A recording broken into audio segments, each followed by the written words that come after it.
నమస్తే, నేను Rajesh. Welcome to big debate. ఇక కవిత మరోసారి బీఆర్ఎస్ నేతలపైన విరుచుకుపడింది. విరుచుకుపడడం కాదు, ఒక మాస్ వార్నింగ్ అని కూడా చెప్పుకోవచ్చు.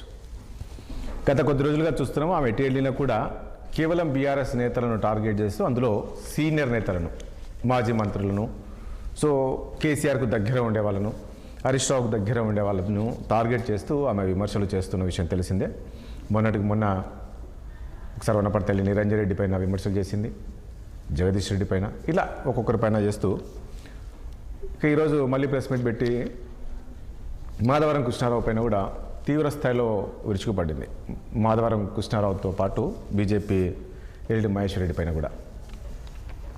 మాధవరం కృష్ణారావు వెంటనే సారీ చెప్పు, లేదంటే మాత్రం పరువు నష్టం దావా వేస్తా, నీ సంగతి చూస్తా, నీకు తెలుసో తెలీదో నేను నాకు టైం వస్తుంది, నేను సీఎం అవుతా, అప్పుడు 2014 నుంచి ఎవరైతే బీఆర్ఎస్ అప్పటి నుంచి బీఆర్ఎస్ అధికారంలో ఉన్నప్పటి నుంచి 2014 నుంచి 10 మీరు అధికారంలో ఉన్న వాళ్ళందరూ విచారణ చేపిస్తా నేను సీఎం అయిన తర్వాత అని చెప్పేసి చెప్తుంది.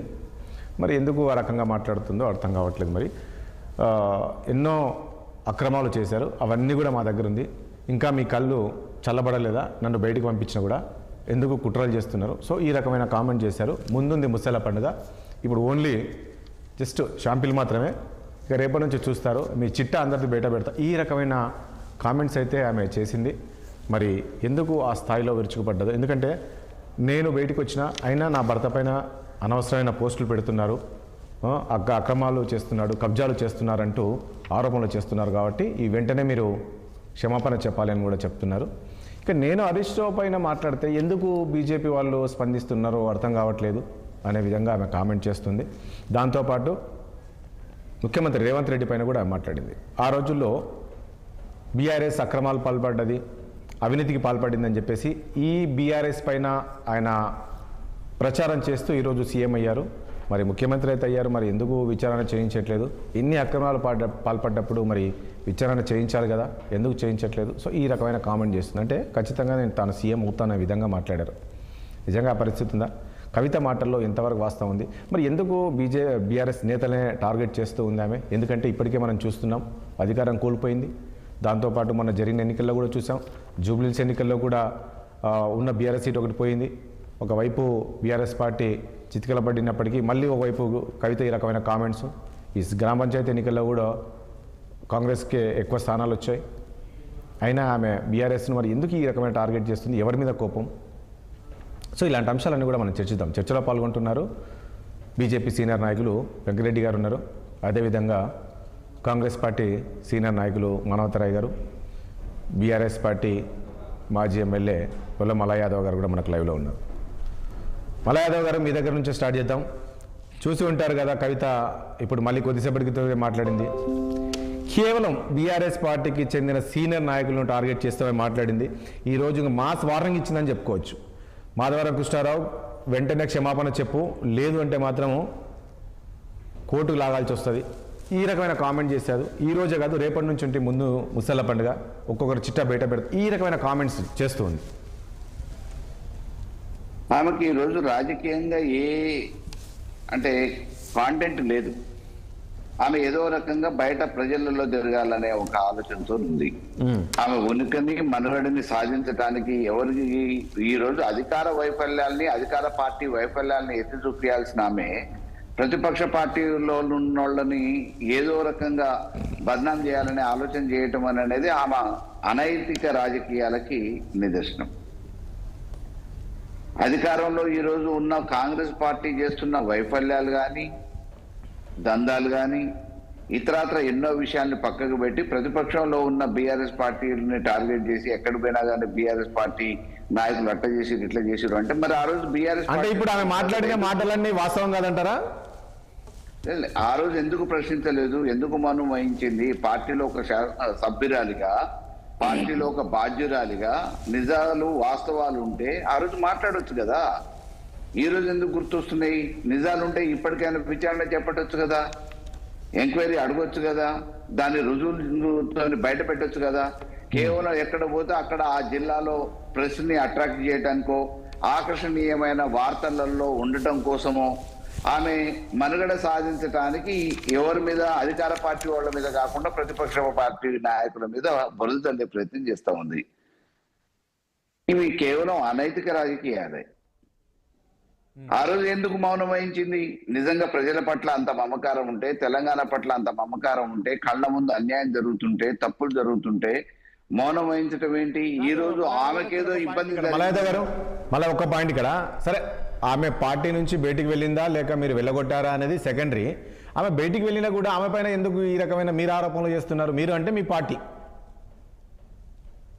వారి మీద మేమేం ప్రత్యేకంగా చేయట్లేదు. ఆమె అక్కడక్కడ మాట్లాడుతున్న సందర్భానుసారంగా మాట్లాడుతున్న మాటల గురించి ఒక బాధ్యత కలిగిన శాసనసభ్యుడిగా కృష్ణారావు గారు రియాక్ట్ అయ్యారు. ఇప్పుడు హరీష్ రావు గారు ఈ పార్టీలో ఆయన పాత్ర ఏంది, ఆయన బాధ్యత ఏంది, ఆయన చేసిన పెట్టిన మెసేజ్ అన్ని ఉన్నారు. సీఎం పోతున్నాయి. హలో ఒక్క నిమిషం మానవతరాయ్ గారు, మీరు ఆడియో ఉంది వినపడుతుంది బయటికి. మానవతరాయ్ గారు మ్యూట్లో పెట్టండి. ఓకే. సో వారు వ్యవహరిస్తున్న తీరు ఏదైతే ఉందో, వారి వ్యవహార శైలి ఈ రోజు అందరిని కూడా అనుమానాలకు దారితీసే విధంగా ఉంది వారి ఆలోచన విధానం.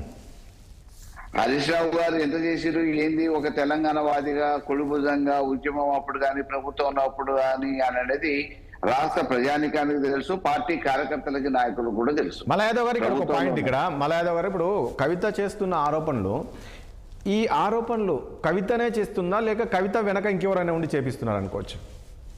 ఇప్పుడు ఆమె మాట్లాడే తీరును బట్టి వారి వెనక ఒక అదృశ్యమైన శక్తి ఉంది అనే అనుమానాలు వస్తున్నాయి.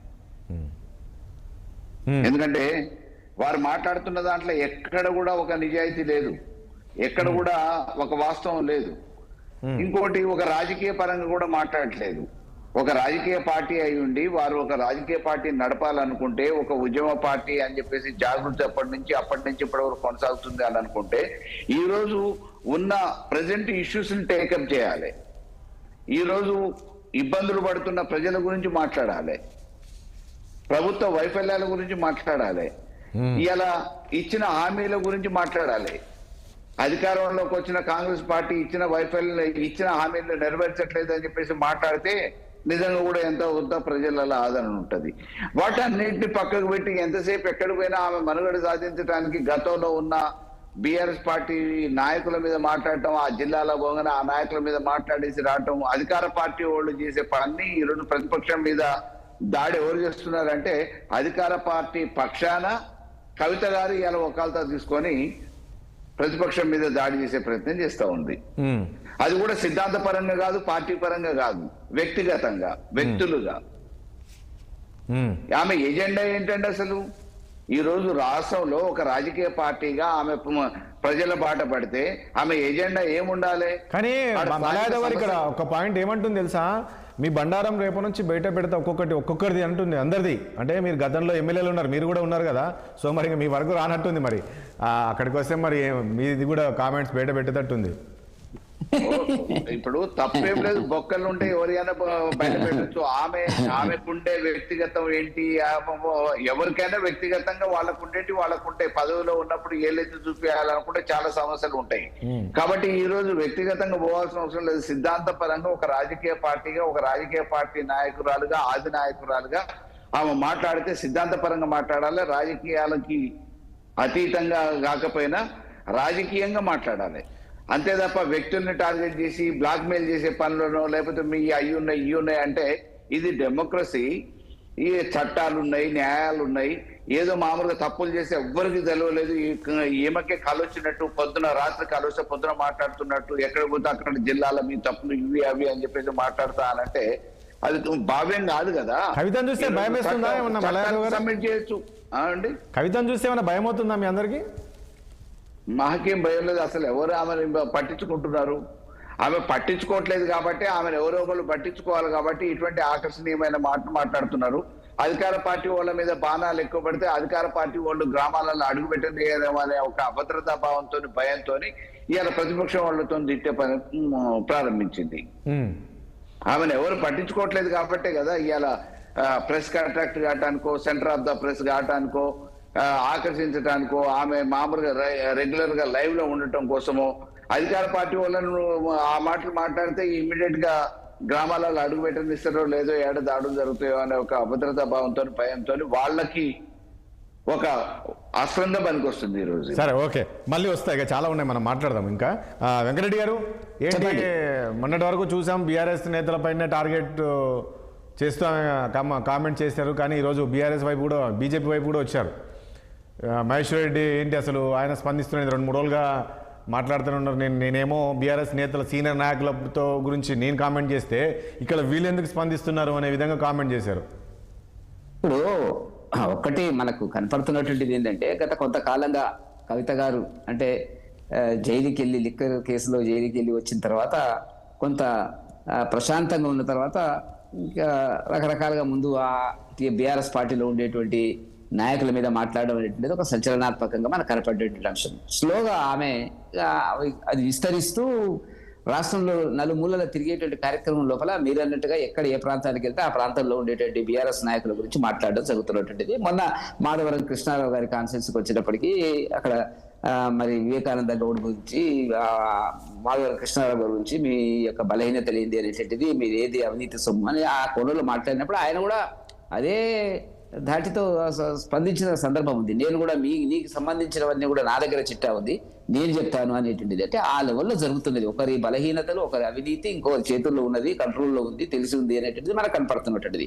కాబట్టి ఇవాళ ఒకటి అవునన్నా కాదన్నా కూడా టీఆర్ఎస్ పార్టీకి సంబంధించినటువంటి అంతర్గత కుటుంబ వ్యవహారాల చరిత్ర ఇలా రాష్ట్ర వ్యాప్తంగా ప్రజల మీద రుద్దడానికి ప్రయత్నం జరుగుతున్నటువంటిదే మనకు కనపడుతున్నటువంటిది. మీరు అన్నట్టుగా ఇప్పుడు యాదవ్ గారు అన్నట్టుగా ఏదైనా ఒక ప్రతిపక్ష పార్టీగా బీఆర్ఎస్ ను తిరుగుతూనే ఉంది. బీఆర్ఎస్ పాలన ఇప్పుడు జ్ఞాపకం వచ్చింది ఆమెకు. బీఆర్ఎస్ ఉద్యమకారులకు న్యాయం చేయలేదు, రైతులకు న్యాయం చేయలేదు, రకరకాల అన్యాయం చేసింది అనేటువంటిది. 12 ఏళ్ళు ఆమె పదవిలో ఉన్నాక, ఎంపీగా ఉన్నందుక, ఎమ్మెల్సీగా ఉన్నందుక మరి రాజీనామా చేసిందంటూ రాజీనామా ఫార్మేట్ లో, స్పీకర్ ఫార్మేట్ లో సబ్మిట్ చేసినట్టుంది. ఇంతవరకు నాకు తెలిసినంత వరకు సబ్జెక్టు కరెక్షన్ అది ఇంతవరకు ఆమోదించలేదు. దాని వెనకాల చరిత్ర ఏంటి అనేటువంటిది కూడా ఆమె మళ్ళీ అడగాలి కదా. ఎందుకు సుఖేందర్ రెడ్డి గారు నా రాజీనామాను ఆమోదించడం లేదని అడగాలి కదా. ఇదంతా పెద్ద రాజకీయం అనేటువంటిది జరుగుతున్నాం. మీరు అన్నట్టుగా ఏంటంటే అదృశ్య హస్తం అనేటువంటిది వాస్తవాన్ని మనకు కనపడుతున్నటువంటిది ఏంటంటే కాంగ్రెస్ కు అనుబంధంగానో లేకపోతే ఇతరత్రానో ఎవరో ఒకరు ఆమెను ముందుకు నడుపుతున్నటువంటి పరిస్థితి కనపడుతుంది.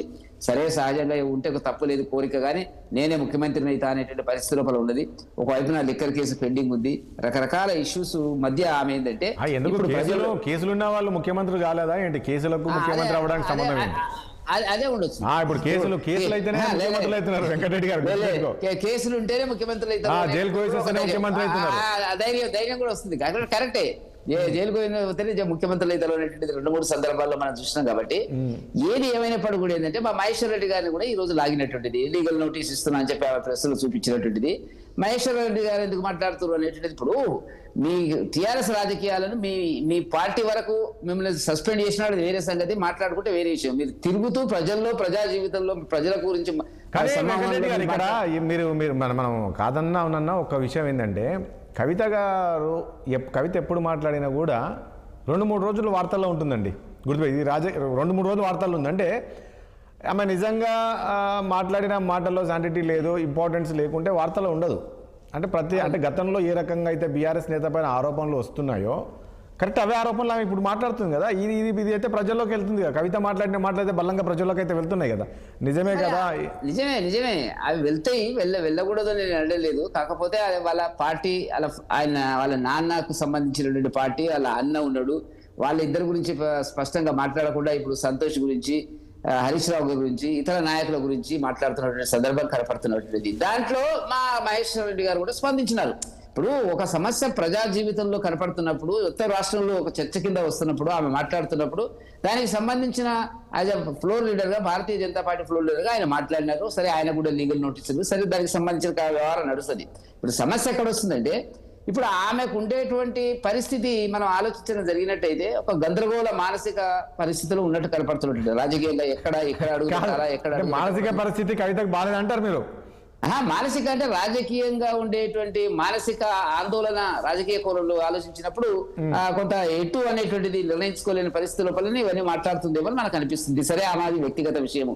ఇక్కడ జరిగింది ఏంటంటే మొదట తండ్రి గురించి ఇప్పుడు ఒక్కటి మనం గమనించాల్సింది అంటే మాట్లాడితే మనకు అర్థం కాదు. ఇప్పుడు ఇంతకాలం 10 సంవత్సరాలుగా టీఆర్ఎస్ పార్టీలో ఉండేటువంటి రాజకీయాలు కానివ్వండి, అవినీతి కానివ్వండి, ఆమె చెప్తున్నట్టుగా వివిధ రాజకీయ పార్టీలో ఉండే పదవులు అనుభవించినటువంటి వాళ్ళ బలహీనతలు కానీ ఆమెకు తెలుసు కదా, మరి అప్పుడు మాట్లాడలే.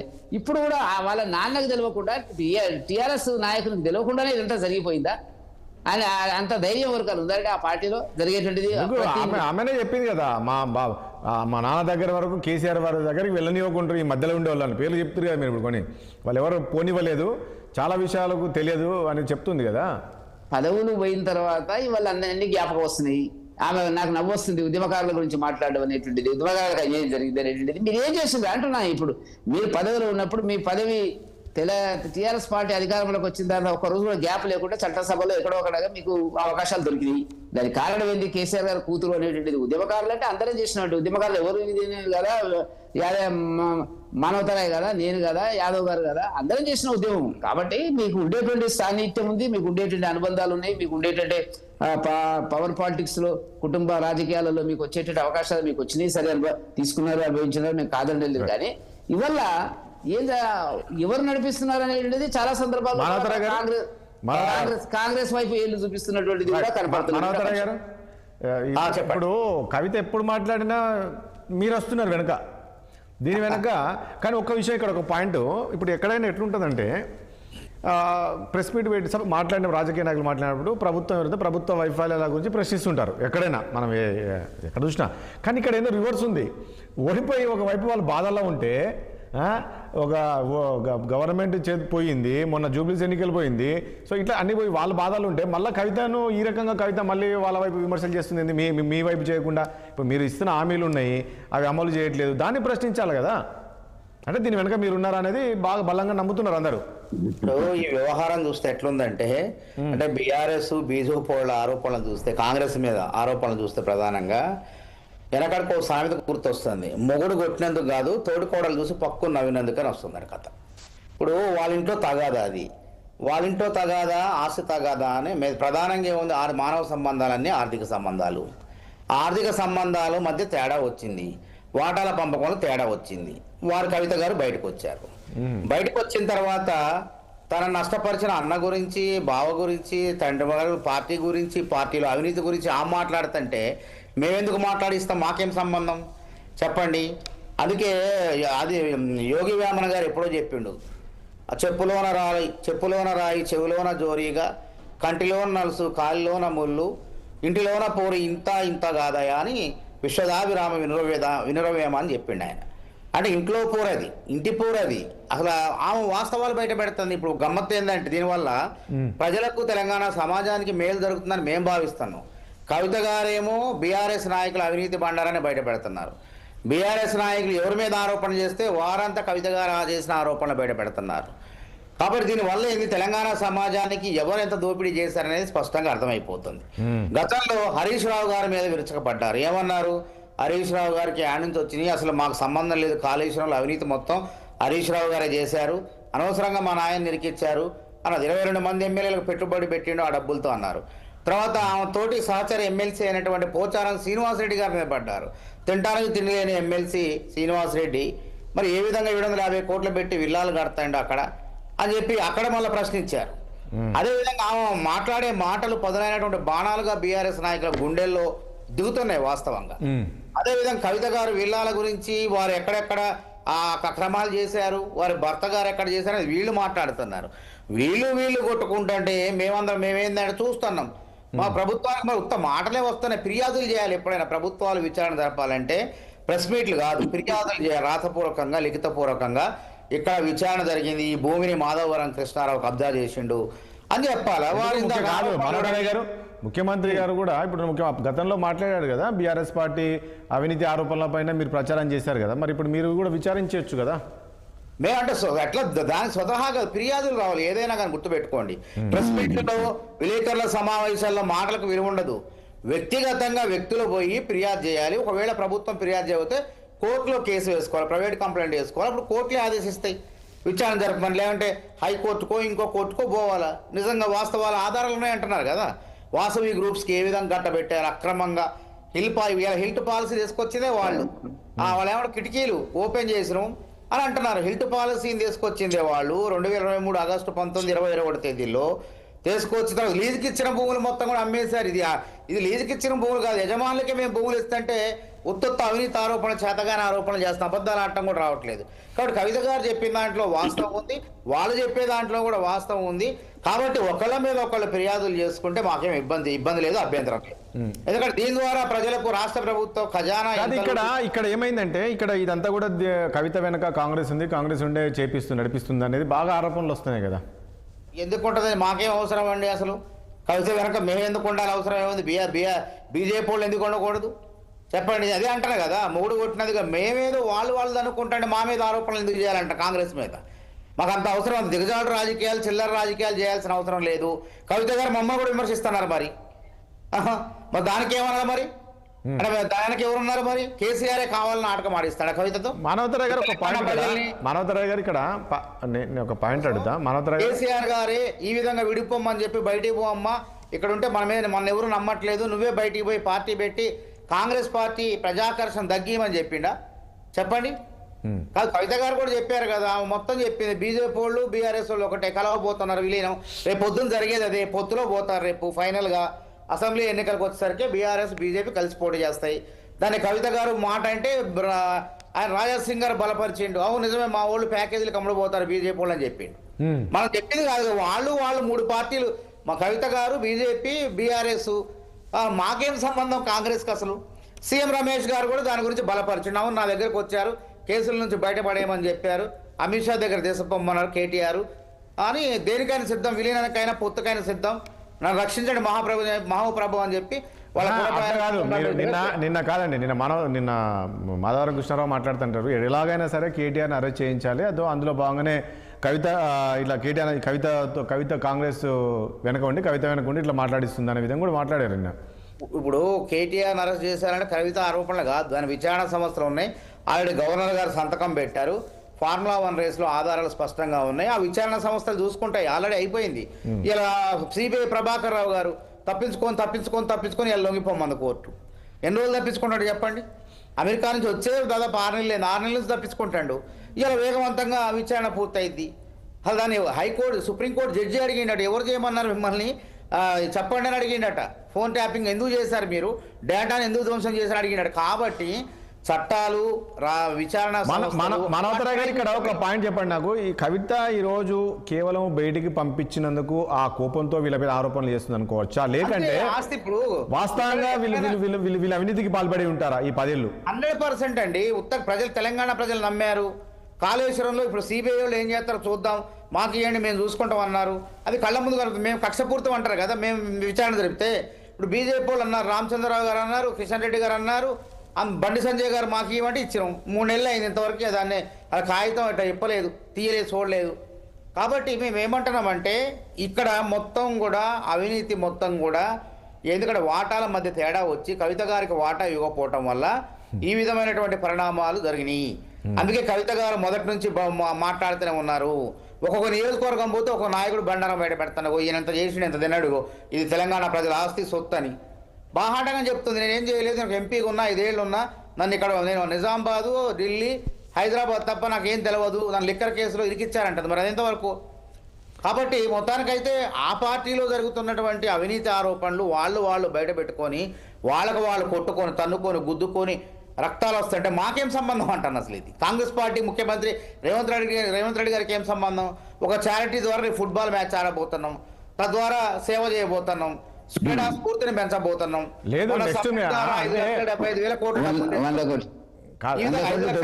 ఒకటి మలయాదవారు ఇక్కడ ఒక పాయింట్. మలయాదవారు ఎందుకు కవితకు అంత కోపము మీరంటే, బీఆర్ఎస్ పార్టీ అంటే ఎందుకు ఆ స్థాయిలో విమర్శలు చేస్తూ ఉన్నారు? ఇప్పుడు గతంలో మనం చూసాము, ఇప్పుడు ఇక్కడ వైఎస్ఆర్ కాంగ్రెస్ పార్టీ విషయానికి వస్తే కూడా అప్పట్లో వాళ్ళన్న సీఎం కావడానికి ఆమె పాదయాత్రలు చేసినంత విషయం తెలిసిందే. మనం చూసిన తర్వాత కవిత మాట్లాడినంత అగ్రెసివ్గా ఆమె మాట్లాడలే అప్పట్లో. ఎంతసేపులో జగన్ మీద కామెంట్ చేసింది తప్ప ఆమె ఎక్కువ మాట్లాడదు. కానీ ఇక్కడ మొత్తం అందరినీ లాగుతుంది కదా, మీలాంటి వాళ్ళని కూడా, మీరు కూడా పార్టీ కోసం చాలామంది అందరినీ కూడా ఆమె బయటికి లాగుతుంది. రేపు ఫ్యూచర్ మీకు ఈ రకంగా కామెంట్ చేస్తే రేపు రాజకీయ భవిష్యత్తు ఉంటుందని ఆమెకున్న వాక్చాతుర్యాన్ని ఈ రకంగా వాడుతుందేమో. అయితే నేనేమంటా అంటే ఒకవేళ వీళ్ళకి చిత్తశుద్ధి ఉంటే కాంగ్రెస్ శంకర్రావు కేవలం ఒక ఉత్తరం రాస్తే ఆ రోజు సుమోటోగా కేసు తీసుకొని జగన్ మీద ఛార్జెస్ ఫ్రేమ్ చేసారు. ఈ రోజు మీకు నిజంగా అందులో వాస్తవం అనిపిస్తే మీరు సుమోటోగా తీసుకొని ప్రభుత్వం ఉంది కదా, అధికారం ఉంది కదా, చట్టాన్ని రక్షించేటోళ్లే కదా, మీరు ఎంక్వైరీ చేయండి. నిజంగా ఆమెకి కనుక చిత్తశుద్ధి ఉంటే రుజువులతోని గవర్నమెంట్కి ఇవ్వచ్చు, ఏజెన్సీలకు ఇవ్వచ్చు, చట్టానికి కానీ మామూలుగా పోలీసు వ్యవస్థకు కానీ ఏసీబీలకు కానీ ఈడీలకు కానీ ఇతర సబ్మిట్ చేయొచ్చు. కేవలం వార్తలలో ఉండటానికి వాళ్ళు పెయిడ్ ఆర్టికల్స్ రాపించుకోవడానికి, కొంతమందిని హైర్ చేసుకొని ఛానళ్లలో న్యూస్ నడిపించుకోవడానికి, మనుగడ సాధించడానికి, కవిత ఆమె కేవలం వ్యక్తిగత ప్రతిష్టను పెంచుకోవడానికి, రాజకీయంగా ప్రాబల్యం పెంచుకోవడం కోసం వాడుతున్న భాషని ఈ రోజు వక్రీకరించి ఇతర నాయకుల మీద బురదలే ప్రయత్నం చేస్తా ఉన్నారు. దాన్ని అస్త్రంగా కాంగ్రెస్ నాయకులు వాడుకుంటున్నారు. ఇందులో ఎక్కడ కూడా సెకండ్ థాట్ లేదు. సో ఇది కేవలం పావులా వాడుకుంటున్నారు కవిత అని అంటారు మీరు? కేవలం అంటే ఇప్పుడు ఆమె చేసిన దాంట్లో ఆరోపణలు, ఆమె ఏదైతే ఆరోపణలు చేస్తున్నా అందులో వాస్తవం లేదంటారు మీరు? వాస్తవం అంటే ఇప్పుడు మామూలుగా రుజువు చేయడానికి ఆమె డాక్యుమెంట్ ఇవ్వచ్చు, దానికి ఆధారాలు ఇవ్వచ్చు, సుమోటోగా ఎంక్వైరీ కూడా కాంగ్రెస్ ప్రభుత్వం చేపియచ్చు. ఎవరు వద్దంటున్నారు? ప్రభుత్వంలో ఉన్నోళ్ళు ఈ రోజు ఎంక్వైరీ చేపి చట్టానికి ఇవ్వచ్చు, ఏసీబీకి ఇవ్వచ్చు, పోలీసు వ్యవస్థకి ఇవ్వచ్చు. కాదు, ఎందుకు పదే పదే పార్టీ నుంచి వెళ్ళగొట్టారు నన్ను, పార్టీ నుంచి వెళ్ళగొట్టినా కూడా మీ కళ్ళు చల్లార ఈ రకంగా కామెంట్ చేస్తుంది ఎవరి మీద చేస్తున్నట్టు మలయాదవ్ గారు, కవిత గారు? ఇప్పుడు పార్టీ నుంచి ఎవరిని వెళ్ళగొడతారండి? తప్పు చేసినప్పుడు పార్టీ వాళ్ళ లైన్ దాటినప్పుడు, లక్ష్మణ్ రేఖ లెక్క లైన్ దాటినప్పుడు తప్పకుండా దాని మీద క్రమశిక్షణ చర్యలు ఉంటాయి. ఏ పార్టీలో ఉంటాయి. కాంగ్రెస్ చర్యలు చేపట్టలేదా ఇంతకుముందు? ఏ నాయకుల మీద? బీజేపీలో చర్యలు చేపట్టలేదా?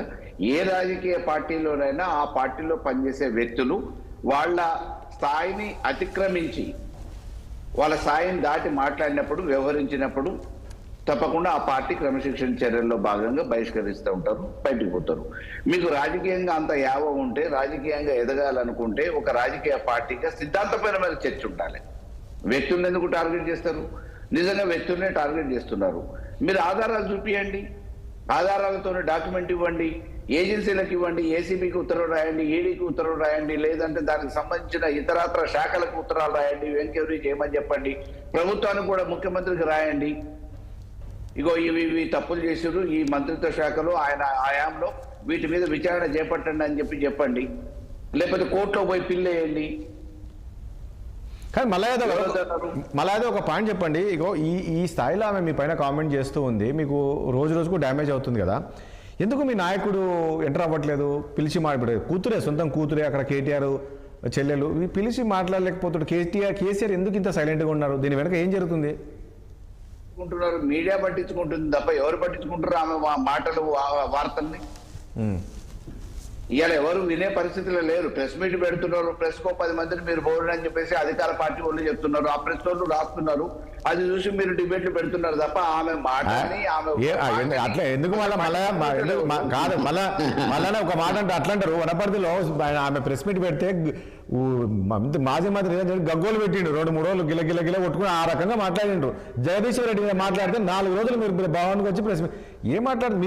మీరు స్పందిస్తున్నారు కదా, మరి మేము కవిత మాటలకు మేమే స్పందిస్తలేమండి. కవిత మాట్లాడిన దాని వెంటనే మీరు మాట్లాడుతున్నారు.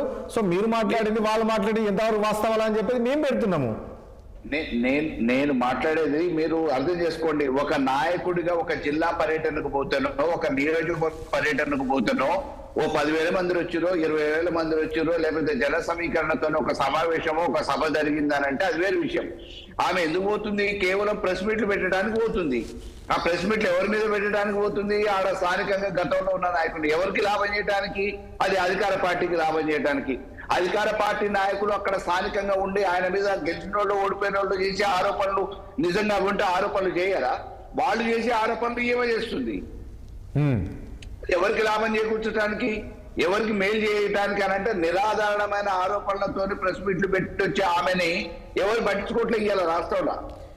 అది కాదు మలయాదవ్, నేనేమంటున్నా, సరే కాదు మళ్ళా నన్ను పట్టించుకుంటారో పట్టించుకోరో సెకండరీ, కానీ ఒకవైపు ఇక్కడ ఆమె కేసీఆర్ కూతురు, ఉద్యమంలో ఉంది, ఎంపీగా ప్రాతినిధ్యం వహించింది, తర్వాత ఎమ్మెల్సీగా చేస్తుంది. కాదన్నా కూడన్నా ఆమె ఉద్యమంలో తిరిగింది. ఆమెకంటూ ఆమె మాట్లాడితే ప్రజలు కూడా ఆలోచిస్తారు నిజమైంది అనేది. ఇంత ఇంపాక్ట్ అయితే ఖచ్చితంగా ఉంటుంది కదా. నేను అదే అంటున్నా, మీరు ఉండదని అనుకుంటారు, ఖచ్చితంగా ఇంపాక్ట్ ఉంటుంది. దీన్ని ఎందుకు మీ నాయకుడు మాట్లాడలేకపోతున్నారు? కూతురే కదా పిలిచి అని. వారికి ఈ రోజు ఏ హోదా వచ్చినా అది కేవలం కేసీఆర్ గారి కూతురుగానే హోదా వచ్చింది. ఎంపీగా ఆ రోజు సీట్ ఇచ్చినా గెలిచినా గానీ ప్రజలు ఆదరించినా కేసీఆర్ గారి కూతురుగానే ఆదరించారు. ఆ తర్వాత ఓటమి పాలైన తర్వాత కూడా మళ్ళీ ఎమ్మెల్సీగా అనంటే పార్టీ గౌరవించి సరే ఒక జాగృతి అధ్యక్షురాలుగా వ్యవహారం నడిపించిందనే ఉద్దేశంతో ఆమెకు అవకాశం ఇచ్చారు. ఆమె తీసుకొచ్చిన మచ్చ పార్టీకి ఈ రోజు చెరిపేయలేని మచ్చ లిక్కర్ కేసు. అది నిజాలు ఏందో మాకు తెలియదు, నిజాలు ఏందో రేపు న్యాయస్థానం ముందు బయటపడుతుంది. కానీ ఒక ఆడకూతురుగా ఆమె మీద వచ్చిన ఆరోపణ ఏదైతే ఉందో, ఆమె ఒక నిందితురాలుగా జైలుకు పోవటం ఏదైతే ఉందో, అది మా పార్టీకి వచ్చిన మచ్చ. ఆమె వల్ల పార్టీకి నష్టమే జరిగింది తప్ప లాభమేం జరగలేదు. ఈ రోజు ఆమె చేసిన అనేక వక్ర భాషల వల్ల బయటకు పోవాల్సి వచ్చింది, నిర్ణయం తీసుకోవాల్సి వచ్చింది. ఈ రోజు అధికార పక్షానికి ఆమె ఒత్తాసు పలకటానికి ఒక అస్త్రంగా పనికొస్తుంది. ఆమె రాజకీయ భవిష్యత్తు ఏమనుకుంటుందో, ఎందుకోసమో ఏంటిదో ఇక అది ఆమెకే తెలియాలి. ఒక రాజకీయ పార్టీ అయితే సిద్ధాంతపరమైన చర్చ ఉంటుంది, సిద్ధాంతపరమైన నిర్ణయాలు ఉంటాయి. ఇవాళ ప్రభుత్వంలో వైఫల్యాలు ఎన్నో మాట్లాడతారు, లేదంటే ఆడ స్థానిక సమస్యల మీద మాట్లాడతారు, పోరాటం చేస్తారు, పేదరికం మీద మాట్లాడతారు, లేకపోతే ఇతరత్ర విషయాల మీద మాట్లాడతారు. ఈ రోజు ఇక్కడ ఒక పాయింట్ మనం చూస్తున్నాం. ఆమె ఏడ ప్రెస్ మీట్ పెట్టినా ఫుల్ ఎవిడెన్స్ తోటి మిమ్మల్ని ఏ రకంగా అంటే అనవద్దు ఉతికి ఆరేస్తుందో అట్లా ఆరేస్తున్నప్పుడు మీరు పదే మీ చిట్టా బయట పెడతా, నేను మీ చిట్టా బయట మీరు పెట్టింది ఏం లేదు కదా అంటున్నా. ఇప్పటి వరకు ఆమె చిట్టా మీరెందుకు బయట పెట్టలేదు? ఆమె అక్రమాలు మీరు ఎందుకు పెడతలేరు? ఇప్పుడు నిన్న మాధవరం కృష్ణారావు మాట్లాడుతున్నారు, ఏమంటాడు, నా దగ్గర నీ చిట్టా ఉంది, నువ్వు ప్రతి బంగారు షాప్లోకి వెళ్ళి ఏం చేసావో చూసాను, తర్వాత నీ ఇవన్నీ మీరు కూడా బయట పెట్టండి. అవి మీరు ఈ రకంగా బయట పెడుతున్నప్పుడు రాజకీయాలలో రాజకీయ పార్టీలు వ్యక్తిగతాలు కాదండి, వ్యక్తిగతాలతోని మామూలుగా అనర్గళంగా అంతకంటే సేపు నిరాధారణమైన ఆరోపణలతో ఏమైనా మాట్లాడొచ్చు నేను. కానీ బేసిస్ ఏం మాట్లాడితే ఉపయోగం ఏముంది? నేను మాట్లాడలేనా? మీ డిబేట్ గంట సేపు అయితే గంట సేపు నేను అనర్గళంగా మాట్లాడగలుగుతా, కానీ దానివల్ల ఉపయోగం ఏంది? ఏది ఆధారాలు లేకుండా నిరాధారమైన ఆరోపణలతోని ఇష్టం వచ్చినట్టు వ్యక్తిగా టార్గెట్ చేసుకొని వ్యక్తుల మీద మనం ఏదో పాఠ్య ప్రయోగం చేస్తే ప్రయోజనం ఏంది? ఆమె చేస్తుంది కదా, మీ వ్యక్తిగతంగా మిమ్మల్ని టార్గెట్ చేస్తుంది కదా. అదే ఆమెకి మతి లేని మాటలు మాట్లాడితే మేము కూడా దానికి ఎందుకు మాట్లాడాలని చెప్పేసి మా నాయకుడు మౌనం వహిస్తున్నాడు. అంటే నిజాలని నమ్ముతారు కదా ప్రజలు. ఎందుకు నమ్ముతారు? నిజాలైతే ఇవాళ ప్రభుత్వం వెంటనే రియాక్ట్ కావాలి కదా, చట్టాలు ఉన్నాయి కదా, వాళ్ళు ఇమీడియట్ గా రియాక్ట్ కావాలి కదా, ఏజెన్సీలు ఉన్నాయి కదా, దాని మీద విచారణ చేపట్టాలి కదా. మొన్నటి ఎన్నికల ఇంపాక్ట్ పడలేదా మీకు జూబ్లీస్ది? ఏమంటారు? మొన్నటి ఎన్నికల్లో ప్రజలు ఎవరు నమ్ముతారు? కవిత మాటలు అన్నారు కదా, మొన్నటి ఎన్నికల్లో ఇక్కడ ఇంపాక్ట్ పడలేదా? జూబ్లీస్ ఎన్నికల్లో కవిత కామెంట్స్ ఆమె వల్లనే జూబ్లీస్ ఓటమి అయిందని చెప్పేసి మీరు భావిస్తున్నారా, మీరు అంగీకరిస్తున్నారా? అవునా? అంటే ఇంతో కాస్త కూస్తో అయితే కొంత ఎఫెక్ట్ అయితే ఉంటుంది కదా. కదా ఇప్పుడు అర్బన్ ఓటింగ్ అది రూరల్ మాదిరిగా ఉండదు. ఆడ ఓటుగా నమోదు చేసుకున్న వాళ్ళే సగం మంది ఆ నియోజకవర్గంలో లేరు. ఉన్న ఓటర్లను ప్రభావితం చేయడానికి అధికార పక్షం ఏం చేసిందో ప్రత్యక్షంగా చూసినాము. ఆఖరికి ఓటింగ్ రోజు కూడా డబ్బుల సంచులతోనే తిరుగుతూ ఉంటే చెప్పిన ఎన్నికల సంఘానికి నివేదించిన ప్రత్యక్షంగా నేనే పోయినా, అయినా కానీ పట్టించుకున్న నాదుడు లేడు. పోలీసు వాళ్ళు చూసి చూడనట్టు మొక్కుబడి ఉన్నారు. ఈ ఎన్ని ప్రయోగాలు జరిగిన తర్వాత ఎంఐఎం కలయికతోని గెలిచిన గెలుపు అది ప్రజాస్వామ్యంలో ఏదైనా గెలిపే. కానీ అది నైతికంగా మేము గెలిచినాం, టెక్నికల్ గా వాళ్ళు గెలిచారు. కాదు ఒకటి మలనం, నీది ఒక క్వశ్చన్ చెప్పండి. ఎందుకు కవిత కేసీఆర్ కు బాగా దగ్గర ఉండే వాళ్ళనే టార్గెట్ చేసి కామెంట్ చేస్తుంది? ఏమై ఉండొచ్చు ఇందులో? ఆమె పట్టించుకున్నట్టు లేరు. ఇవాళ ఎవరో ఒకరు పట్టించుకోవాలంటే వార్తల్లో ఉండాలంటే డెఫినెట్ గా గట్టిగా టార్గెట్ చేయాలి. కాంగ్రెస్ తిరిగితే కాంగ్రెస్ వాళ్ళు ఊరుకోరు, వెంటనే ఆమె చిట్టా ఇస్తారు. ఆమెకున్న లోటుపాట్లు ఏమున్నాయో ఆమెకున్న ఎవరికైనా ఒక రాజకీయ నాయకురాలకి మరి ఆమెకు సంబంధించిన ఏమున్నాయో అధికార పక్షం ఏంటి కొద్దిగా మెప్పు పొందాలని అంటే ఆమె విషయాలు బహిర్గతం కావద్దంటే ప్రతిపక్షంలో ఉన్న వాళ్ళ మీద ఏదో ఒకటి మాట్లాడితే వాళ్ళు ఏం చెప్పుకోలేదు కదా, మీడియా కూడా వాళ్ళకి సపోర్ట్ చేస్తుందనే ఉద్దేశంతో ఆమె మీడియా సమావేశాలు పెట్టిపోతుంది. రాజకీయ సభలు సమావేశాలు పెట్టినట్లు ఆమె రావట్లేదు. రైట్ వెంకటరెడ్డి గారు, అంటే ఇక్కడ కవిత ఈ రకమైన కామెంట్ చేస్తే ఎవరు ప్రజలు పట్టించుకునేతో లేరు అనే విధంగా ఈరోజు మలయాదవ్ గారు చెప్తున్న వాస్తవం ఉందా? ఈరోజు కవిత మాటలు ఎవరు పట్టించుకోరంటావా? ఇప్పుడు ఒకటి మిత్రమా, ఇప్పుడు కవిత కేసీఆర్ గారి కూతురు, సరే తెలంగాణ ఉద్యమంలో ఉన్నటువంటిది, మాటలు బాగా మాట్లాడుతుంది, భాష మీద ఆమెకు నియంత్రణ ఉంది, ఇవన్నీ ఆమెకు ఉండేటువంటి అర్హతలు. మనకు అవునన్నా కాదన్నా కూడా మనకు సిద్ధాంత రీత్యా అభిప్రాయ భేదాలు ఉన్నప్పుడు కూడా ఆమెలో ఉండేటువంటి ఇవన్నీ కూడా గొప్ప అర్హతలు. ఈ కోణంలో ఏమవుతుందంటే ఆమె మాట్లాడినప్పుడు ప్రజలకు వినడానికి ఒక సెన్సేషనల్ వార్త కింద ఉంటుంది. ఆమె ఎక్కడి నుంచి అటాక్ చేస్తుంది, మరి తండ్రిని వదిలేసింది, అన్న మీద కూడా పెద్ద అటాక్ చేయడం లేదు నాకు తెలిసినంత వరకు. మీరు సరిదిద్దాలి నా కామెంట్. అన్న మీద కూడా కామెంట్ చేయకుండా హరీష్ రావు ఇంకా ఇతరులను విమర్శలు చేస్తుంది. దీంట్లో రాజకీయం ఏమన్నా ఉన్నదేమో అని అనిపిస్తుంది అన్నట్టు. అంటే వీళ్ళందరూ బయటికి వెళ్ళిపోతే మళ్ళీ మనం తండ్రి పేరు మీద మళ్ళీ నడిపించవచ్చు పార్టీ అనేటువంటి అధికారంలోకి వస్తాం అనేటువంటి ఒక అంచనాలు ఏమైనా ఉన్నాయేమో వాళ్ళకి. అంటే ఆమె ఎక్కడ హరీష్ రావు టార్గెట్ చేసి మాట్లాడుతుంది ప్రతిసారి. అదే హరీష్ రావుని కేంద్రంగానే మాట్లాడుతుంది.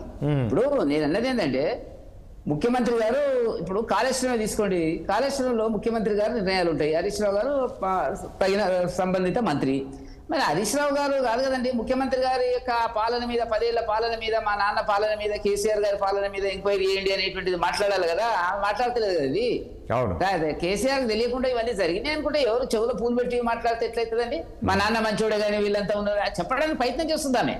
ఇప్పుడు దాంట్లో ఏమున్నది, దాంట్లో ఇంకా కొంతకాలం అయితే కానీ మనకు అక్కడ మరి కాంగ్రెస్ పార్టీ అనుకూలంగా ఉందా, లేకపోతే ప్రోత్సహిస్తుందా, లేకపోతే కేసీఆర్ గారు అంతర్గతంగా ఏమన్నా ఉన్నదా అనేటువంటి కొంత బయటకు వచ్చేటువంటి అవకాశాలు భవిష్యత్తులో ఉంటాయి. అంత సులభంగా ప్రజలే నమ్ముతున్నట్టుగా లేదు. ప్రజలు ఒక చూస్తున్నారు, వెళ్ళిపోతున్నారు, అంతేగాని ఆమె పెద్ద మీటింగులు పెట్టి దానికి జన సమీకరణ జరిగి మొత్తం ఏదో జరిగిపోతుంది అనేది ఉంటుంది. ఇప్పుడు 10 ఏళ్ళు పాలించినటువంటి కేసీఆర్ కుటుంబం మీద, హరీష్ రావు గారి మీద, వీళ్ళందరి మీద సహజంగా విమర్శలు వచ్చినప్పుడు ప్రజలు వినడానికి వస్తారు, మీడియాలో ప్రచారం జరుగుతుంది, మనం చర్చ. ఒకటి వెంకటరెడ్డి గారు మానవతరాయ్ గారు అన్నట్లు ఆమెకు అన్ని తెలుసు, రేపు రాబోయే రోజుల్లో బీఆర్ఎస్ బీజేపీ 2 ఒకటే అవుతాయి అనే విధంగా కామెంట్ చేశారు. రేపు ఎన్నికల్లో వాళ్ళిద్దరే పోటీ చేస్తారు కాబట్టి సో కామన్గా ఇప్పుడు ఆమె మీద బీజేపీ మీద కామెంట్ చేస్తుంది అనేది మాట్లాడుతున్నాడు. ఆ పరిస్థితి ఉందా రాబోయే రోజుల్లో? పాత చింతకాయ పచ్చడి మా మానవతరావు గారు మాట్లాడేది, కాంగ్రెస్ వాళ్ళు సగటు కాంగ్రెస్ వాళ్ళు మాట్లాడేది. ఇప్పుడు మరి కాళేశ్వరం కేసు మా గురించి మాట్లాడుతున్నాడు. 20 నెలలు దాన్ని నడిపించి మొదలే మేము అడిగినాం కదా సిబిఐకి ఇవ్వమని. సిబిఐకి ఇస్తే వాళ్ళకి వీళ్ళంతా కాంప్రమైజ్ అవుతారని చెప్పినటువంటి రేవంత్ రెడ్డి గారు కాంగ్రెస్ నాయకులు ఇవాళ మొత్తం అయిపోయిన తర్వాత కాంప్రమైజ్ అయ్యి కేసీఆర్తో కాంప్రమైజ్ చేసుకున్న తర్వాత ఇవాళ మీరు ఎంక్వైరీ చేయండి అంటే ఎంక్వైరీ మేము చేయడానికి మేము వెనక్కిపోవడం లేదు. కాంగ్రెస్ వాళ్ళకి తెలుసో తెలియదు, దాని మీద స్టే ఉంది హైకోర్టులో. అవినీతికి సంబంధించినటువంటి విషయాల మీద, టెక్నికల్ కి సంబంధించినటువంటి అంశాల మీదనే ఎంక్వైరీ చేయండి. మీరు ఇచ్చినటువంటి జీవోలు ఏమి ఇచ్చినారు, సాంకేతిక పరమైనటువంటి అంశాల మీదనే ఎంక్వైరీ చేయమని అడిగినారు. బల్లయ్య గారు ఉన్నారు కదా చాలా టీవీలో, నేను ఆయన కూడా మాట్లాడేది, ఎక్కడ స్పష్టత లేదు. వాళ్ళు ఇచ్చినటువంటి జీవోలో ఎంక్వైరీ ఒకటి చేయించినారు, దాన్ని వదిలేసినారు. ఇప్పుడున్న కేసులు ఉందో మరి చెప్పండి. ఈ కారుకు సంబంధించినటువంటిది కానీ, లేకపోతే పశువులకు సంబంధించినటువంటిది, శ్రీనివాస యాదవ్ గారికి సంబంధించిన వెంకటరెడ్డి గారు మళ్ళీ మనం ఎక్కడికి వెళ్ళొద్దు. ఇక్కడ ఆమె ఏమంటుందంటే నేను బీఆర్ఎస్ నేతలను విమర్శిస్తే బీజేపీ నేతలు ఎందుకు రెస్పాండ్ అవుతున్నారు అంటున్నారు. అక్కడ మీకు పాయింట్ అర్థం చేసుకోండి. ఇక్కడ పబ్లిక్ మాట్లాడుతున్నప్పుడు దానికి సంబంధించినటువంటి అంశాల గురించి ఆయన మాట్లాడింటాడు మా ఫ్లోర్ లీడరు. దాన్ని తప్పే ఉందండి. మీరు పబ్లిక్ మీడియాలోకి వచ్చి మాట్లాడుతుంటే ప్రతి ఒక్కరి గురించి మాట్లాడండి, వినండి, దీని మీద స్పందించండి అని చెప్పడమే కదా. ఆమె మాట్లాడితే మనం స్పందించమని చెప్పడమే కదా. స్పందించిన వాళ్ళు స్పందిస్తారు, స్పందించిన వాళ్ళు స్పందించారు. ఆమె ఇంట్లో ఎక్కడో మాట్లాడుకుంది, సంబంధం లేదండి. ఒక నాయకురాలు ప్రజా వేదిక మీద మాట్లాడినప్పుడు దాని గురించి అభిప్రాయాలు నాకుంటాయి. ఇప్పుడు నేను ఎందుకు రావాల్సింది, టీవీకి రావాల్సిన అవసరం లేదు కదా. కుటుంబ వ్యవహారమా, కథనా, కార్ఖానా అనేది వదిలేయచ్చు కదా నేను. కాబట్టి ఒక చర్చకు వచ్చింది కాబట్టి ఆ చర్చ సందర్భంలో ఎవరి అభిప్రాయాలు వాళ్ళు చెప్పడం జరుగుతుంది. ఇప్పుడు మీరు అన్నట్లు కాదు, ఇక్కడ మీరు పదే మీరని కాదు, వీళ్ళందరూ కుటుంబ వ్యవహారం అంటున్నారు. మీరు అక్కడ కుటుంబ వ్యవహారం అంటే కేటీఆర్ మీదనో, లేదు అంటే సంతోష్ మీదనో, లేదంటే కేసీఆర్ మీద ఆరోపణలు చేయాలేమో. కానీ ఆమె వాళ్ళ మీద ఆరోపణల కన్నా పక్కలో ఉన్న వాళ్ళ మీద చేస్తుంది కదా ఎక్కువ. ఆ నియోజకవర్గానికి సంబంధించి ఏ రకంగా మీరు కబ్జాలు చేశారు, ఏ రకంగా అవకతవకలు చేశారు అనేది మాట్లాడుతుంది కదా. ఈ ఆరోపణలన్నిటికీ బాధ్యత తీసుకోవాల్సింది 10 ఏళ్లు పాలించినటువంటి కేసీఆర్ అవునా కాదా ముఖ్యమంత్రిగా? ఆయనకు తెలియకుండా జరిగిందా అని ఆయన చెప్పాలా? మా హరీష్ రావు గారు ఇట్లా చేసిండ్రు, లేకపోతే ఇంకో సంతోష్ గారు ఇట్లా చేసిండ్రు, మోసం చేసిండ్రు, అవినీతి చేసిండ్రు అని చెప్పాలి కదా. ఏం రాజకీయం అంటే అది? ఆయన తండ్రి మీద ఆరోపణలు మొత్తం గవర్నమెంట్ మీద ఎంక్వైరీ చేయమని అడగాలామె, అది అడగతలేదు. తండ్రి మంచోడే కాదండి వెంకటరెడ్డి గారు. ఇప్పుడు గవర్నమెంట్ కాదు, ఇప్పుడు ఏమంటున్న ఈ రకమైన ఆరోపణలు చేసినప్పుడు ఇప్పుడు సరే గవర్నమెంట్ కూడా సుమోటోగా తీసుకొని చేయొచ్చు కదా. నిజంగా ఇలాంటి ఇప్పుడు గతంలో కూడా రేవంత్ రెడ్డి ఆరోపణలు చేశాడు కదా బీఆర్ఎస్ పైన, ఇక్కడ అవినీతి జరిగింది, అక్కడ తీసుకొని చేయొచ్చు కదా. ఇప్పుడు వీళ్ళే గవర్నమెంట్ లో ఉన్నారు. ఎవరు చేయొచ్చు? ఈ గవర్నమెంట్ ఏది బీజేపీ కాదు, రాష్ట్ర ప్రభుత్వం గురించి మాట్లాడుతున్నాయి. రాష్ట్ర ప్రభుత్వం చేయాలా? చేయాలి. మరి చేయకపోవడానికి అన్ని బయటకు వస్తాయి. ఇప్పుడు ఎవరికి అవగాహన ఉంది ఏం జరుగుతుంది అనేటువంటిది. ఎంతకాలం దాచలేదు కదా, ఇంకా 10 మీటింగ్లు మాట్లాడుతుందండి. 11వ మీటింగ్లో ప్రెస్ మీట్ చూసే వాళ్ళు ఎవరు ఉంటారు? ఒకటి ఇప్పుడు వీళ్ళు ఏమంటున్నారు, ఆమె మొత్తం చిట్టా మా దగ్గర ఉంది, వాళ్ళ చిట్టా మా దగ్గర ఉంది. ఆ చిట్టాలు ఏదో బయటకు రానియండి. చిట్టాలని బయటకు వచ్చిన తర్వాత ఎవరు ఏం అనేటువంటిది చూడండి, ఏం జరుగుతుంది అనేటువంటిది. కాబట్టి ఇవన్నీ బెదిరింపులా లేకపోతే వాస్తవాలు ఉండి వాటిని బయటకు వస్తాయి అనేటువంటిది. ఒకటేంటంటే టీఆర్ఎస్ జమానాలో అవినీతి జరిగింది అనేటువంటిది. ఎవరి ఆస్తులు, ఇప్పుడు కేటీఆర్ ఆస్తుల మీద అడగాల, హరీష్ రావు గారి ఆస్తుల మీద అడగాల, సంతోష్ ఆస్తుల మీద అడగాల. ఒక పద్ధతిలో పోతున్నటువంటి పరిస్థితి. ఆమె ఒకరిని వదిలేసి ఇంకా మిగతా వాళ్ళని అటాక్ పెట్టే పరిస్థితులు కూడా ఏం జరుగుతుంది అనేటువంటిది త్వరలో బయటకు వస్తాయి. ఎంతకాలం దీన్ని మనం దాపరికంగా ఉంచేటువంటి పరిస్థితి ఉండదని చెప్పి నేను అనుకుంటున్నాను. మనోదరావు గారు ఏం చెప్తారు? చివరిగా మీరు ఏం చెప్తారు? ఈ కవిత మాటలు పెద్ద సీరియస్ గా పట్టించుకోవాల్సిన అవసరం లేదంటారా, లేక మీరు కూడా గవర్నమెంట్ సీరియస్ గా తీసుకుంటుందా, తీసుకొని సుమోటోగా తీస్తుందా? సుమోటోగా ప్రభుత్వాలే కాదండి, దాన్ని కోర్టులు. శంకర్రావు గారు ఇప్పుడు జగన్ మీద సాక్షి మీడియా ఆస్తుల మీద లేఖ రాస్తే హైకోర్టు 2011లో సుమోటోగా తీసుకొని విచారణ జరిగింది. అవును. కాబట్టి ఇప్పుడు ఎవరైనా రాసుకోవచ్చు, వెంకటరెడ్డి గారు రాయొచ్చు, ఎవరైనా రాయొచ్చు. ఇప్పుడు ఎందుకనే బీజేపీ వాళ్ళు కూడా సిబిఐకి లేఖ రాయొచ్చు. నిజంగానే ఎందుకంటే 2000 కోట్లు అంటది, ఇలా చేసిన ఆరోపణలు 2000 కోట్ల ఆరోపణలు.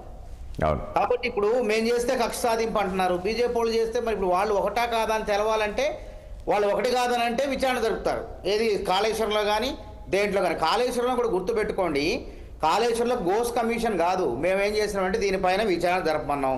దాని national dam safety authority report అన్నీ ఉన్నాయి. విచారణ జరపాలంటే జరపవచ్చు, మనసు మా చిత్తశుద్ధి లేదు వాళ్ళకి, జరపకూడదు. కేసీఆర్ గారిని కాపాడాలా.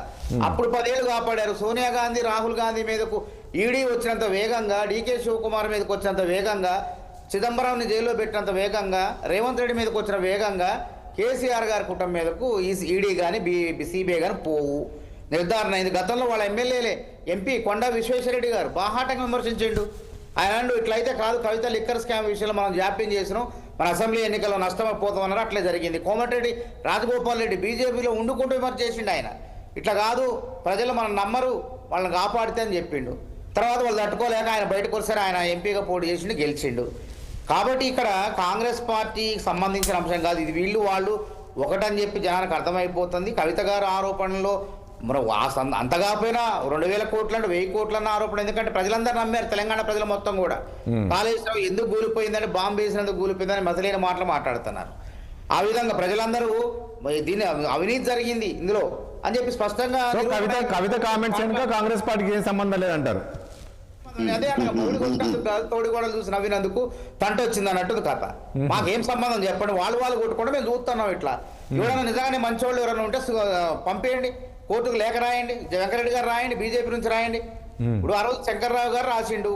ఇప్పుడు అది రాసే ఆలోచన ఉండాలి ఎవరికొకళ్ళకి. దాన్ని మనం ఎట్లా నిర్ధారణ చేయగలం చెప్పండి. మళ్ళీ మేము రాస్తే ఏమంటారు, కక్ష సాధింపు అంటారు. మీరు అన్ని కక్ష సాధింపు సర్దుబాటు చేసుకున్నారు. ఒకటి నేను చెప్పదలుచుకున్న పాయింట్ ఏంటంటే, కాళేశ్వరం మీద మీరు అడిగినట్టు డ్యామ్ సేఫ్టీ అథారిటీ కింద టెక్నికల్ పాయింట్ మీద మీరు అడిగింది తప్ప మీరు అవినీతికి సంబంధించినటువంటిది ఇప్పుడు కూడా కోర్టులో పెండింగ్. విను. నెంబర్ 2, గవర్నర్ గారు పర్మిషన్ ఇవ్వలేదు ఆ కేసులో ఈ కార్ రేసింగ్ లో అన్నారు. ఇచ్చి మళ్ళీ 2 రోజులు అయిపోయింది. ఏం చేసినారు దాని మీద చెప్పండి. మీరు మాట్లాడుతున్నారు, ఏం చేసినారు అడుగుతారు ఎందుకండి? అంతా మొత్తం ఎంక్వైరీ చేసి చెప్పండి. అదే అవన్నీ లెక్కలు కుదరాలి, లెక్కలు కుదరాలి. రాలేదు సిబిఐ కేసు మీద అనుమతి అన్ని లెక్కలు సర్దుబాట్లు లెక్కలు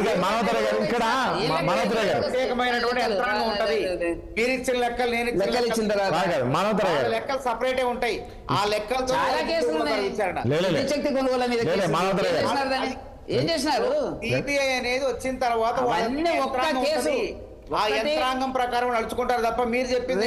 రేవంత్ రెడ్డి గారు వచ్చిన తర్వాత ఒక్క ఎఫ్ఐఆర్ మీద కూడా కేసీఆర్ గవర్నమెంట్ మీద సంబంధించిన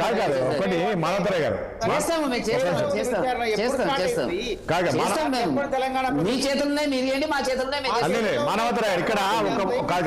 విచారణ సంస్థల సంగతి ఏం చెప్పండి. తప్పకుండా 5 నెలలు సిబిఐకి ఇచ్చి దాన్ని ఏం చేస్తారు చెప్పండి. మొన్న ముఖ్యమంత్రి గారు కూడా అన్నారు, జూబ్లీస్ ఎన్నికల్లో కేటీఆర్ విచారణ చేద్దామంటే గవర్నర్ అనుమతి ఇస్తలే చూడండి అన్నారు. సో అంటే గవర్నర్ అనుమతి ఇచ్చారు నిజంగానే, అంటే మీరు దాదాపుగా 4-5 కేసులు తీశారు ఇప్పటి వరకు. అనుమతి ఇచ్చారండి, దానికి మళ్ళీ తయారు చేసుకోవాలా, కోర్టు పంపాలా, కోర్టు నుంచి మళ్ళీ అనుమతులు రావాలా, ఇంత ప్రక్రియ ఉంటుంది ఏసీబీ వాళ్ళకి కానీ విచారణ సంస్థలకు. ఏదో పాలకులు చెప్తే జరిగేది కాదు ఇది. ఇప్పుడు ఫోన్ ట్యాపింగ్ కేసు అని వచ్చింది లాస్ట్ ఈ రోజే, ప్రభాకర్ వచ్చి లొంగిపోయిండు. చూడాలి ఇప్పుడు ఏం జరుగుతుంది. లొంగిపోమంటే లొంగిపోతాడు.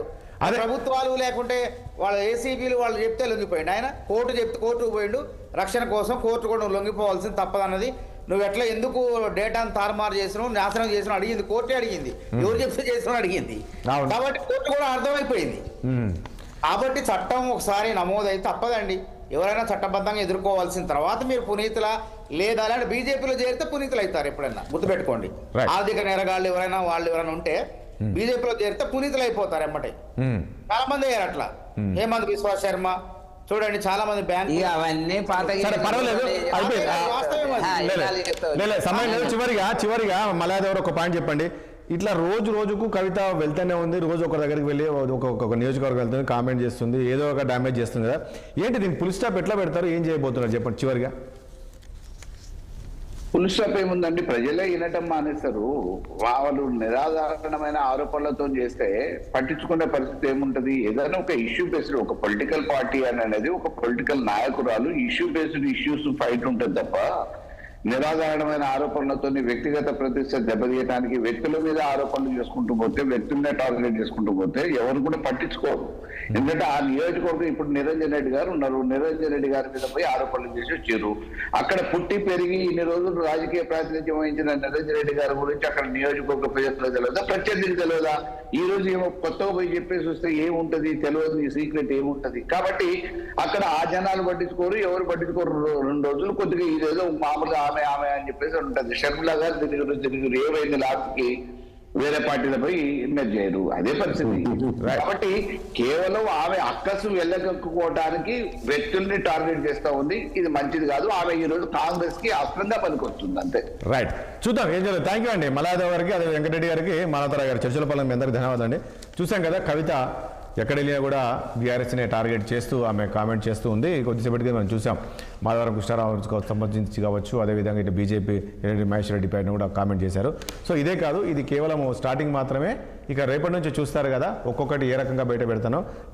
నేను నాకు టైం రాదా, నేను ఏదో ఒక రోజు సీఎం అవుతా, సీఎం అయిన తర్వాత 2014 నుంచి బీఆర్ఎస్ పార్టీ అధికారంలో ఉంది కాబట్టి 10 ఏళ్ళ చిట్టంతా కూడా ఇప్పుతానే విధంగా కూడా ఆమె కామెంట్ చేసింది. చూద్దాం మరి ఏం జరుగుతుంది ఏంటి. మరి నిజంగా మా మాటలు ప్రజలు సీరియస్గా పట్టించుకోవట్లేదా, మరి ఈ అవినీతి ఆరోపణలు ఉన్నాయని చెప్పేసి ఆధారాలు ఉన్నాయంటుంది, ఈ ఆధారాలు ఏమన్నా కేసు పెట్టబోతుందా, ప్రభుత్వానికి ఏమైనా ఇవ్వబోతుందా, రాబోయే రోజుల్లో ఏం జరగబోతుందో చూద్దాం. ఇది వాళ్ళ చర్చ. రేపు మనం మళ్ళీ కలుద్దాం. చూస్తుండండి 60 సామాన్యుడి ఆరోపణ.